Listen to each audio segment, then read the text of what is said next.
Ayan, meron akong dalawang eco bag dito, blue and red. Ito yung aking napamili dun sa bayan kahapon, araw ng Saturday. So, ayan guys, ito yung mga non-food products. Ayan, meron tayong Charmy.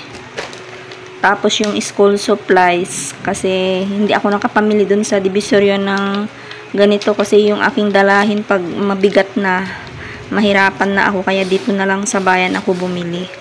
So, meron akong 4A na bond paper. Pandagdag lang naman ito. Tapos, intermediate. Mura lang yung intermediate dun guys. 25 ang isang ganto. Wala naman bumibili kasi ng isang buong fad. Tingi-tingi lang kaya kunti lang din yung aking binibili. Tapos merong white folder, 1 dozen na short and 10 pieces na long. Ayan. Tapos ito, natawa ko dito. Ayan, merong laruan. Pag umuwi ako ulit sa probinsya, ibibigay ko sa aking pamangkin. And brush ng damit. So, ito yung laman nung eco bag na red. Dito naman sa blue. Ayan. Ito yung laman. Pansin nyo, ang ganda ng aking eco bag. Sako bag. Binili ko ito sa Shopee. 49 pesos. Free shipping guys. Antibay niya. Tsaka malaki. So, yung laman nito ay meron tayong Rit Choco. Bali 10. Tapos, Downy. 2 Thai. Ayan, yung mga kandila. 2 din. Ang mahal ng kandila, guys. 2 bulb. Yung aking binili pang, pang 10 pesos. Ang 4 pieces. Ang mahal nung isang ganito. Ayan, ang bentahan ko lang ay 10 pesos. Ayan, bali, ang matubo pag isang ganito ay 8 pesos lang. Hayaan ko na lang kasi para mabenta naman, mabilis lang naman mabenta. 1 dozen na Colgate, pang 10. Ito yung sinigang na gabi. Kumukulog pa guys. Ayan yung kandila. Tapos merong oyster sauce. Ayan. Tapos 6 na silver toyo. Silver swan toyo pang 13 and silver swan na suka pang 10 pesos. Tapos yung 1 dozen na ito, naubusan na ako nito. Nung nakaraan wala rin. So kahapon lang ako nakapamili nito. Sunrox Color Safe pang 16 pesos. Ayan yung laman ng eco bag. So ayan guys, ito yung aking napamili dun sa RRG Stop Mart or Beng Variety Store. So, ito yung ating mga nakalagay dito sa eco bag. Then, may 2 tray na itlog. Binili ko dun sa palengke. Tapos, 2 bote ng bagoong na isda. Yung isang tray na itlog, guys, ay 205. So, bali, 410 yung aking bili dito sa itlog pang 10 pesos. Yung aking bentahan pa din. So, ito yung laman. Meron piatos, cheese, and sour cream onion. Bali, tagli-5 piraso lang ito. Mga pandagdag lang ito ulit dito sa aking tindahan, guys. Pang 20 pesos pa din yung piatos. Ayan, i-check natin.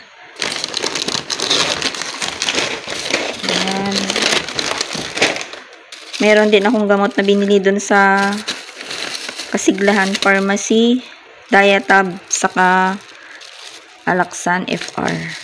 Tag 12 pesos yung Diatabs, tapos 12 pesos na din yung Alaxan FR. Meron akong biniling mga noodles, Omi Beef, then Lucky Me Beef. Ito yung tag 12 pesos naman ang isa. Same lang sila ng price. Ayan, pinag-ano ko na guys, pinagparehas ko na. Para hindi malito yung mga customer. Tapos, 2 Marlboro Black pandagdag lang. Pang 10 pesos ko ang isang stick. Then, itong cup noodles, bali 6. Assorted ito, pang 26 pesos naman yung aking bentahan sa mga cup noodles. Then, yung nasa ilalim, meron akong biniling asukal. 3 kilo, pang 23 pesos yung wash sugar. Then, itong nakalagay dito sa plastic. May Tide, may Surf, may Downy, and trio na Downy. So, ayan. Pang 17 pesos ito, guys. Tapos, yung Tide naman, pang 16. Yung Downy na maliit, pang 8 pesos. At ito naman yung aking napamili dun sa Divisoria nung nakaraan. Kunti lang yung aking binili, guys, pandagdag lang. So, 887 lahat ito. Ayan, meron tayong battery. Tapos, gunting. Spans. Itong acetone. Tapos, colored paper. Panda. King Giver na battery, yung pang remote. Scotch tape. Electrical tape. Tsaka glue. So, pag nabenta, meron akong 731 pesos. Meron na rin nagtaas na paninda, guys, gaya nitong ball pen. Pang 10 pesos ko na ito. Ayan. Yan lang naman yung alam kong nagtaas. Ayan. Ito yung binili ko dun sa Divisoria. Tapos, 2 case ng Coke Kasalo, bali 560 yung aking binayaran. Ayan lang yung available nila, walang Sprite and walang Royal. So, ito na lang yung aking kinuha. So, ayan guys, fast forward tayo. Yung mga paninda kong mga school supplies ay nauna kong na-i-display na, and ito naman ay nalagyan ko na ng price, so pwede na akong mag-display. Ayan, nalagyan na lahat ng price. And bago ako mag-end ng aking vlog, ay ka pa nakapag-subscribe sa aking YouTube channel, please like, comment, share, and subscribe, and click the notification bell para updated ka sa aking mga susunod pang mga videos. Ayan, kararating lang din yung aking pa-deliver ng tubig. Bali, 7 ang binayaran ko ay 140. So, ganun pa rin yung aking bentahan, guys, pang 25 pesos. Ngayon ng araw ay naulan. Ayan, kumikidlat pa. Thank you for watching. Bye-bye!